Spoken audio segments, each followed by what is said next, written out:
Hello, fellow humans. There is no shortage of big visions for the future of humanity. The richer you are, the bolder the dream. Take this big vision from Jeff Bezos. The solar system can easily support 1 trillion humans. And if we had 1 trillion humans, we would have 1,000 Einsteins and 1,000 Mozarts and unlimited, for all practical purposes, resources from solar power and so on. Why not? That's the world that I want my great-grandchildren's great-grandchildren to live in. Can we have 1 trillion humans? Should we? In the 1970s, Gerard O'Neill, a Princeton physicist, made detailed plans for large space colonies that could beam limitless energy back down to Earth, solving all our environmental problems. O'Neill has been forgotten, but he is making a comeback because many corporate space evangelists today refer to themselves as Jerry's kids. Bezos claims to have been influenced by O'Neill, so I made a calculation for what would it take for 1 trillion humans to live in space colonies. Let's say they all lived on a huge cylinder in space, like in the movie Interstellar. Each human would have 40 square meters average living space, no space allocated for any common spaces. The cylinder would have a radius of 1,000 kilometers and be 6.3 million kilometers long, roughly 17 times the distance from Earth to Moon. If the cylinder had a thickness of just 100 meters, and if it was made of iron alone, it would require 508 billion tons of iron, which is 380 times the global production on Earth. This is just iron and no other materials. And we are not talking about how to produce oxygen in space for 1 trillion humans. Or take the book Abundance, in which Ezra Klein and Derek Thompson write that we can have enough for everyone here on Earth and keep business as usual. Here is the problem with business as usual. 1 in 4 people globally still lack access to safe drinking water. 4.5 billion people are not fully covered by essential health services. 100 million are still pushed into extreme poverty because of health expenses. 5.4 million adult Canadians said that they did not have access to a regular healthcare provider. And reminder, Canada is a rich country. In 2025, approximately 57% of Americans are reported to be living paycheck to paycheck. 737 million people do not have access to electricity. That's more than the entire population of the United States, Canada, and Mexico combined.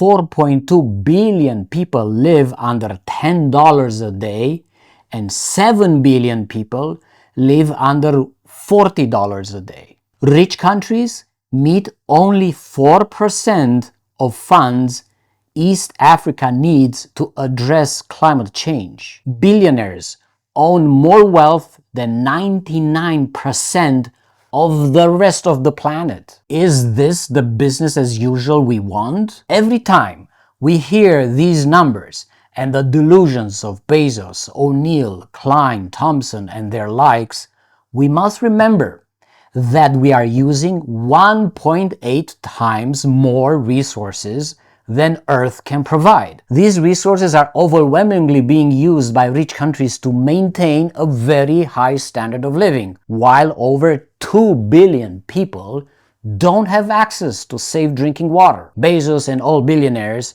keep hoarding wealth and expect the system to fix the problem. But the system cannot fix the problem. The system is not designed to fix the problem. The system is designed to do business as usual, which is not about giving safe water and healthcare to all humans. The system only knows to move resources around from those who have them to those who have the power to take them. At no point in their public speaking, those who defend business as usual will talk about the design of the system and about its internal forces. I have 4 challenges for these people.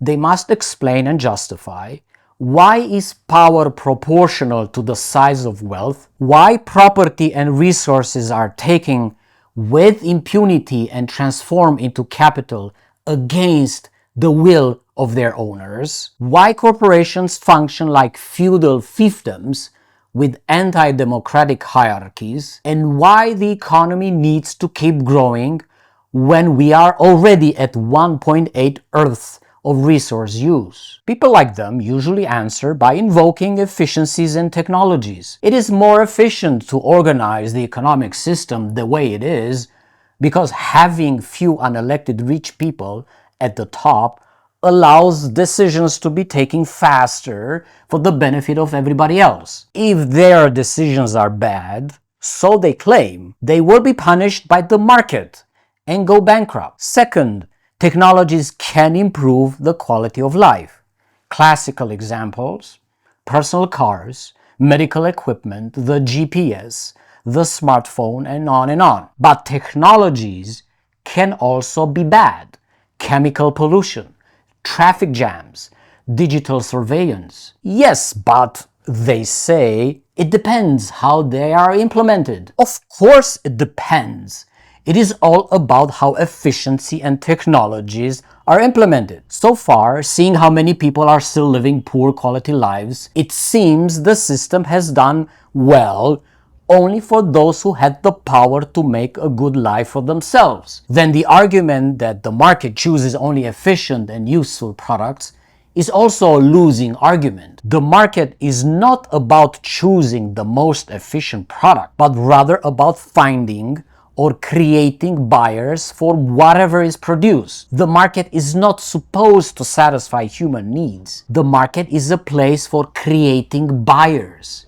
That's all there is. When Bezos says that we will have 1,000 Mozarts with 1,000,000,000,000 people, we can flip the question on him and say, why don't we have more Mozarts and Einsteins today, while we live with the most wealth that has ever been created on this planet? Deferring prosperity way into the future for all humans is a heartless way of saying we must sacrifice billions today so maybe trillions will have a bright future full of abundance. This is borderline evil. To flip the narrative on the rich elites, including American liberals who want business as usual, we should talk about sufficiency and well-being for all humans on Earth, distributed fairly. Even if in terms of percentages, poverty may have decreased, in absolute numbers, there are more humans living in poverty than 2 decades ago. So let us not be fooled by statistics. Our current economic system is not designed to create decent standards of living for 1,000,000,000,000 humans. It cannot do it for 1,000,000,000 humans properly. The minority of humans who earn more than $100 a day and the super minority of humans with net wealth over $5 million, roughly the top 1% in terms of wealth, live a good life on average, but at the very high price for over 7 billion other humans and the capacity of the planet to regenerate itself. But we can get to 1,000,000,000,000 humans and explore the galaxy if and only if we challenge the design of our current economic system. At the bare minimum, power should be decoupled from property by introducing limits on wealth and replacing electoral democracy with selecting politicians by qualified lottery. Property should be decoupled from capital